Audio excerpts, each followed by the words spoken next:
یہ کہتے ہیں کہ فیملی ویلاگز وغیرہ دیکھنا کیسا ہے، اس کی ویڈیوز وغیرہ بناتے ہیں لوگ اپنی فیملی کی، اور یہ کہ کبھی بیٹیوں کو کبھی یہ اور فلاں۔ دیکھیں اس میں اجتناب کرنا ہی بہتر ہے۔ بہنوں کے لیے تو کافی اس میں وسعت ہوتی ہے کہ عورت اگر کسی مرد کو دیکھتی ہے اور برا خیال دل میں نہیں آتا تو اس کے لیے گنجائش ہوتی ہے۔ یہ میں کوئی ترغیب نہیں دے رہا ہوں، ایک بات مسئلہ عرض کر رہا ہوں، لیکن مرد کے لیے عورت کو دیکھنا چاہے برائی کی نیت نہ ہو اس کو منع ہے۔ لیکن یہ زندہ عورت کا مسئلہ ہوتا ہے، ویڈیوز کا یا پکچر کا مسئلہ علیحدہ ہوتا ہے، لیکن ہمارے اکابرین نے، فقہائے اسلام نے ایسی تصویر دیکھنا، ایسی ویڈیو دیکھنا بھی منع کیا ہے کہ جس میں عورت ہو اور اس کو دیکھ کر وہی نتائج نکلیں جو زندہ عورت کو دیکھنے کے بعد ہیں، تو پھر اس میں بھی احتیاط کرنا لازم ہوگا۔ تو اس لیے مردوں کو بہت احتیاط کرنی چاہیے، کیونکہ اگر فیملی ویلاگ بنایا بھی ہے، کوئی بے پردہ ہے، کوئی الٹی سیدھی حرکتیں کر رہا ہے، اور بعض ایسی ہوتی ہیں کہ صرف عورتوں کی وائس چل رہی ہوتی ہے، عورت سامنے نہیں آتی ہے اور مرد خالی سامنے ہوتا ہے، تو چلے اس کی تو گنجائش نکل جائے گی۔ فنی ویڈیوز اس طرح کی بنائی ہوتی ہیں، بشرطے کہ اس میں کوئی چھچورا پن نہ ہو، کسی کا مذاق نہ اڑایا جا رہا ہو، نہ شکلوں کا مذاق، نہ اس میں جھوٹ ہو، نہ خدا نخواستہ دین کے خلاف کوئی بات ہو، تو گنجائش نکل سکتی ہے۔ یہ میں اس لیے تھوڑا سا اس میں نرم گوشہ رکھ کے اسٹرکٹلی منع نہیں کرتا ہوں کہ میں بہرحال ایک عالم دین، ایک مفتی کی حیثیت سے کام کر رہا ہوں،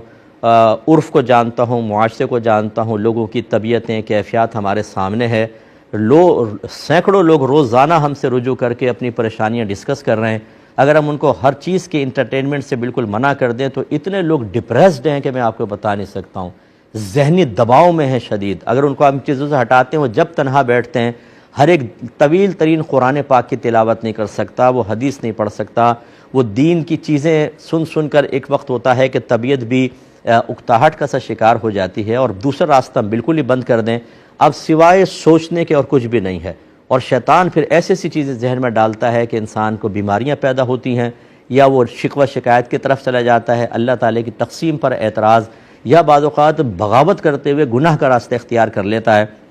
اس لیے میں تھوڑا سا یہ نرم ہاتھ رکھ کر عرض کر رہا ہوں کہ ایسی کوئی فنی ویڈیوز کہ جس میں کوئی خرابی چیز ایسی نہ ہو اور اس کی عادت نہ بنائیں، وقت کا ضیاع نہ ہو، تو تھوڑا بہت گنجائش نکل سکتی ہے۔ باقی جو بنانے والے ہیں ان سے میری گزارش ہے کہ بعض تو بالکل اوپنلی اپنی بیٹیوں کو، اپنی بیویوں کو سامنے لا کر، اور صرف تھوڑی سی ارننگ کے لیے کہ پیسہ ہم کما لیں، اپنے محارم کے اوپر کسی نامحرم کو مطلع کرنا، یہ بالکل غلط ہوتا ہے۔ ایسا ہرگز نہ کیجئے، کوئی اور طریقہ اختیار کر لیجئے ویڈیوز وغیرہ ڈالنے کا، ارننگ کرنے کا، لیکن اپنے گھر والوں کو خدارہ اس کے لیے استعمال نہ کریں، یہ بہت ہی غلط چیز ہوتی ہے۔ ایک آدمی جب ایسا کرتا ہے، دوسرا ایک نئے آئیڈیا کو لا کر اپنی فیملی کو یوز کرتا ہے، یہ تو شاید شرعی قیودات کا لحاظ کر رہا ہو، دوسرا نہیں کرے گا، اور اسی طرح پھر خرابی پیدا ہوتی ہے۔ اور پھر بہت سے ایسے ہوتے ہیں کہ شیطان ان کو بہکا کر وہ کام کرواتا ہے کہ جو شرعی لحاظ سے بالکل ناجائز ہے، لیکن دیکھنے والوں کو بہت زیادہ مائل کر لیتے ہیں، اور نوجوان تو آج کل ویسے 65% پاکستان کے اندر ہیں،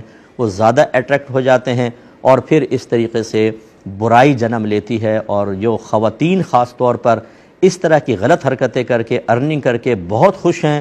مر کر دیکھیں آپ، پھر آپ دیکھیں کہ موت کیسی آتی ہے۔ اللہ نہ کرے ہو، ہم تو اپنے ہر بہن جو مسلمان ہے اس کے لیے خاص طور پر، بلکہ غیر مسلم اگر کوئی ہماری بہنیں، ہم ان کے لیے بھی دعا کریں گے اللہ ان کو اسلام کی دولت سے مالا مال فرمائے، ہدایت تامہ عطا فرمائے، اور ان کے لیے بھی دعائیں ہیں، لیکن صرف ہم دعا دیتے رہیں اور سامنے والا علم بغاوت اٹھا کے شریعت کا مذاق اڑاتا رہے، اور آخرت کے عذابات کے بارے میں جو بیان کردہ آیت ہیں انہیں معمولی سمجھ کے پس پشت پھینکتا رہے اور خلاف شرع امور علانیہ طور پہ کرتا رہے، ان کے لیے میں عرض کر رہا ہوں کہ ایک بری موت ہو سکتا ہے، شدید عذاب قبر، میدان محشر کی ذلت، رسوائی، ندامت، پچھتاوا، اور پھر جہنم کی سخت آگ ہو سکتا ہے آپ کی منتظر ہو۔ ایسا نہ کریں، کوشش کریں، ارننگ بری نہیں ہے، لیکن اس کے لیے طریقے درست اختیار کرنا لازم ہوتے ہیں۔